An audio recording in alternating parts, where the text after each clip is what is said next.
Hello, baby. My name is Anna, and here on this channel we talk about books. And I realize that I haven't been keeping you up to date on the most recent books that I have been reading. I can't remember the last time that I talked about books from this year, aside from some books that I've mentioned in vlogs and things like that. So if you've been keeping up to date, maybe you kind of know. I do also have a Goodreads where I keep a log of the books that I read, but let's just verbally address the books that I have read this year. I've got like, I don't know, 12, maybe 15 books that we can talk about.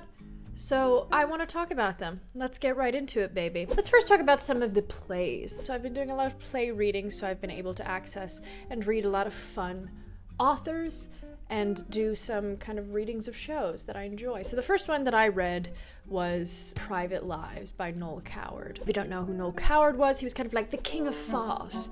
English farce. He was very funny and everything was very rapidly told to you and things like that. And probably one of his most famous plays is Private Lives. It deals with two couples. The woman from one couple and the man from the other couple, that was hard to say, were previously married, and they end up going on a honeymoon with their new spouses to the same location, and they run into each other and old flames are ignited. It's very funny. It's a romp. I play the character Sybil, if you're familiar with the play. I play sort of this, you know, just really hopelessly unguided character that sort of has some difficulty in really sort of expressing herself without whining and screaming the whole time, which is actually a character that I love to play. Then I read Angels in America for my book club. I'm not going to really get too much into the books that I read for my book club, but oh, I think I have it here. Hold on.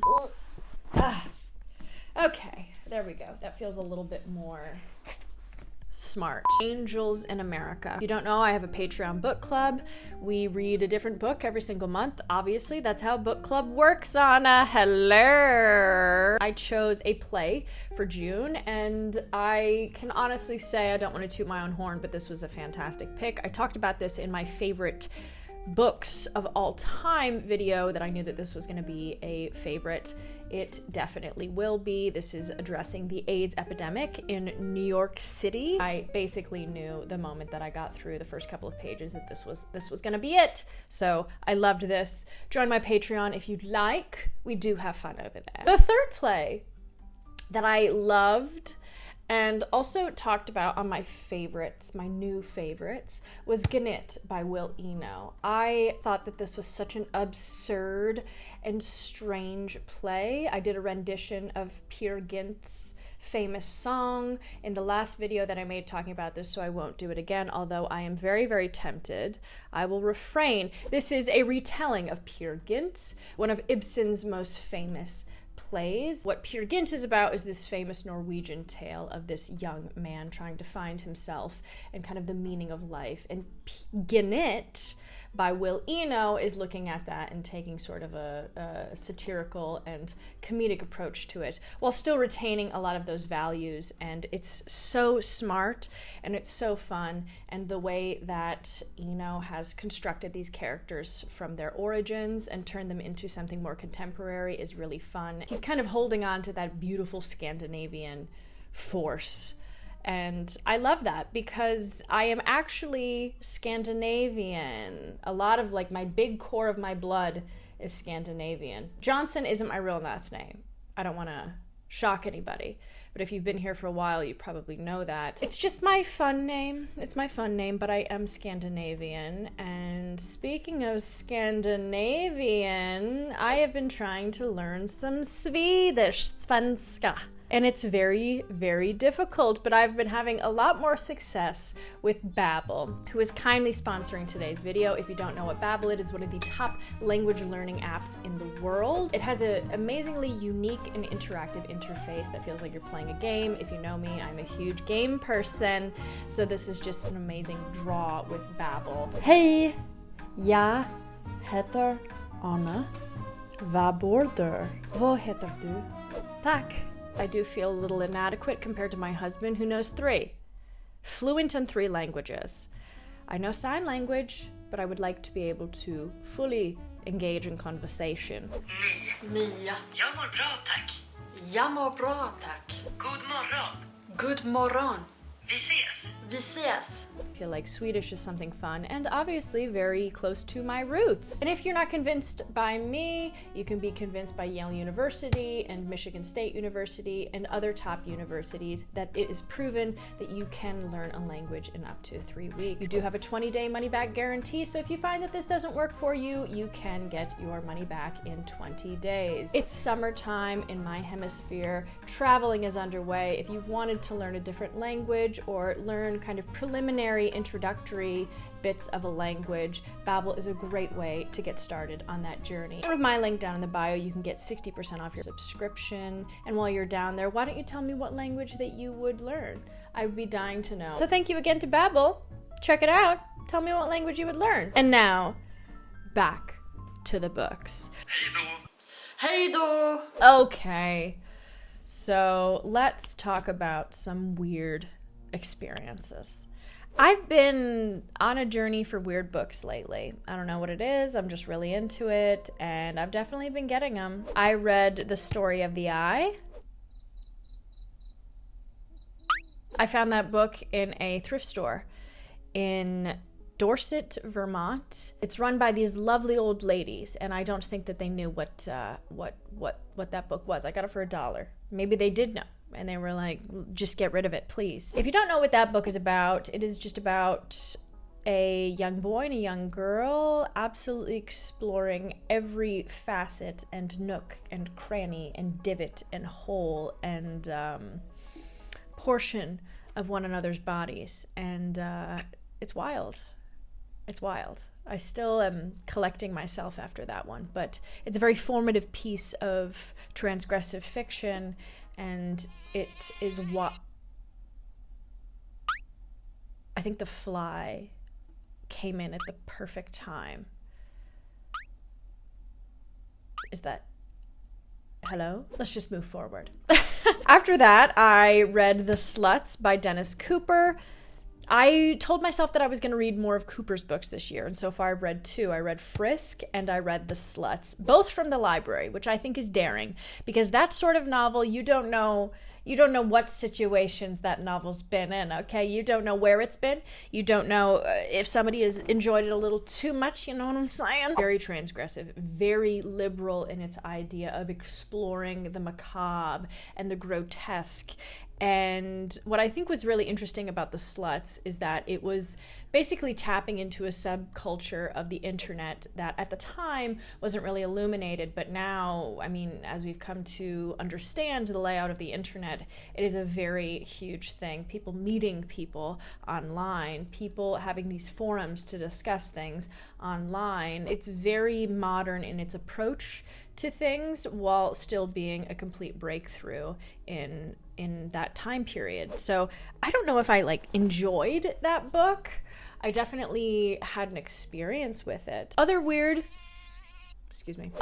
books I read, I'm just putting this in there because I think Melissa Baroder is the queen of weird. I read Death Valley. I'm always going to be an MBG, an MB girl, Melissa Baroder girl, MBG. I'm always going to be an MBG. Why? I hate it. MBGF.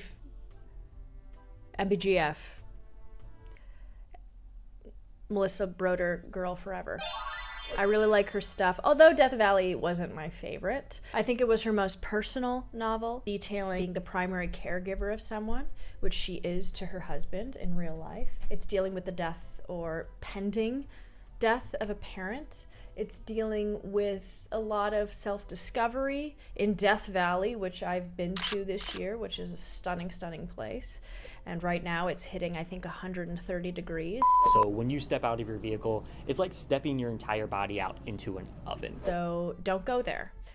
Don't go there, girlfriend. But this was an okay book. I listened to it on audiobook, and I love that Melissa Baroder reads it. I've listened to 2 of her books I've listened to Milk Fed and now Death Valley on audiobook, and I just love the way that she narrates her work. She knows what she's talking about, and she wants it to be delivered in a specific way, and I totally appreciate that and love her for that. So, oh my god. Oh, the foot is asleep. The foot is asleep. Anyway, baby, let's keep going. So let's talk about some of the new fiction that I've read. I'm reading a lot more newer fiction, so I want to talk about them. The Material by Camille Bordas. Again, I'm learning languages, okay? I'm trying. This is actually a very interesting novel. I'd never read anything by Bordas before.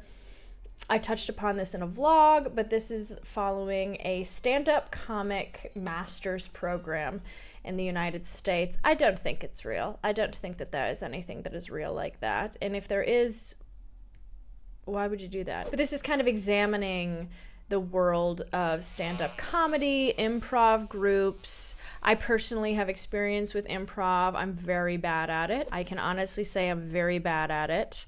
So this is fun to read and see other people struggling. This book is examining, can you really kind of teach humor? It's examining the healing that humor has for people, controversy within comedy and what is seen as comedic now versus offensive. I actually think about this book quite a bit. This wasn't a favorite of all time, but for contemporary modern fiction and new writers, I think that this was a good book and a fun story, something that I hadn't encountered before. And I thought that there was really moments of brilliance in Bordas's writing. I had fun with this one, actually. Yeah, I thought it was a good book, and I'm gonna try to place that. Hello. Oh yes, for new fiction. Don't even think that this book is out yet. This book is coming out on the 16th, so very shortly. So keep an eye out for it, baby. Banal Nightmare. Banal. Tomatoes. You know what I'm saying? Tomatoes. I had never read anything by Butler. Butler was very millennial fiction, right? She had that book Jillian, and then there was another book that she wrote, and it's all very millennial. And this book was very millennial. It's talking about a 30-year-old girl in the Midwest. She's coming from Chicago.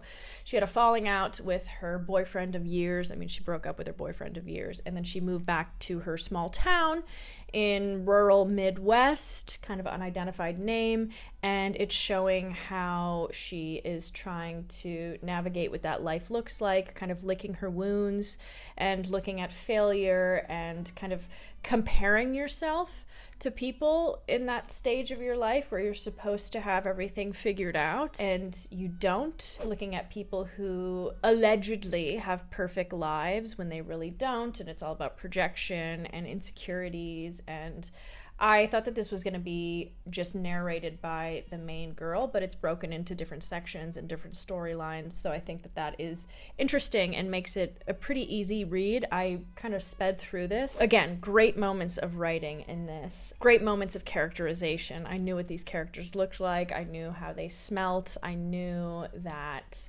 they were unhappy. Everybody was unhappy. But again, I've talked about this before. I'm looking for endings now. I want an ending. And this is very in the air, nebulous, kind of what you would expect out of millennial fiction now. Did I talk about all the books that I wanted to talk about? Hold on, girl. Stop it. I have my computer over here. Oh, okay. Oh my God, I'm stuck.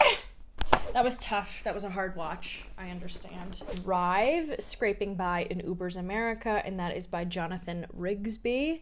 This is all about Rigsby's personal experience as a master's degree graduate, not being able to make enough money in the current job market. Well, this was in 2016, and having to take on an additional job as an Uber driver in Tallahassee, Florida. His relationship to it and kind of giving you a full idea of what it's like to be a driver, which I found very interesting. Again, I sped read through this. This is somebody's memoir. This was an interesting insight, and as somebody who lives in New York City where Uber is all over, it's unique kind of to know where they're going to the bathroom, what their rates are, what percentage they get. This was interesting. And now we're just going to kind of do rapid fire about books that maybe I've talked about in vlogs or books that I've done on my Patreon where I'm not going to give too much, but I'm just going to show you some of the books I've read just in case you've missed a video and you just want to see. Pedro Paramo. I read that this year. This was good. This was very good. This was my first book club pick. I enjoyed it as I think everybody else did. This was stunning, great, and suggest. Dogs of Summer. I talked about this in my hot reads video, but I really enjoyed this. I saw this everywhere and I was almost anticipating not liking it, but I thought that it was such a unique way to look at girlhood and to look at kind of that haziness of summer that makes you feel like everything's blurred and there's no interpretation of right and wrong, and it's so good. I really enjoyed this. The Trees by Percival Everett. I just talked about this book. I had a little bit of pickiness, and this is bringing it back to I want endings in novels. I loved Everett's writing. So good. And then I have The Man Who Mistook His Wife for a Hat by Oliver Sacks. This was another book club, Patreon book club pick. Conflicting feelings about this. I've read now 2 of Sacks' novels, and I think I prefer An Anthropologist on Mars to this. This was kind of one of his first major celebrated novels, aside from Awakenings. This one kind of put him on the map, I would say, as far as medical writing, but I think I enjoyed Anthropologist on Mars a little bit more. It was a little bit more in-depth to the cases that he was exploring. It's almost the same format as this novel, and looking into individual people with individual cases, but I think that Anthropologist on Mars explored that a little bit deeper and felt like he had a little bit more of a deeper connection to the patients that he was analyzing. But this was still good. Still good. Girl, I think that's it. Okay, I think that's it. Let me know. What are you guys reading this summer? Like, what have you been reading so far in the past couple of months? What's a standout book? I'm really enjoying reading physical copies of novels lately. I feel like I got really back into that, and I'm still enjoying audiobooks, obviously, but I feel like I'm a little bit pickier with my audiobook selection right now. I'm just enjoying sitting outside and getting a tan. If you didn't notice, getting a tan. Anyway, you guys are wonderful. You're fabulous. Thank you so much for being here. Check out Babble, link in my bio. Get up to 60% off your subscription. Tell me what language you're going to learn. Tell me what language you're speaking right now. And if you would love to learn an additional one, let me know. I mean, we're all speaking a language somehow, so why not get another one, you know? Add them up. Thank you so much for being here. I will see you guys in the next one. Oh, I was supposed to go over here. Ah!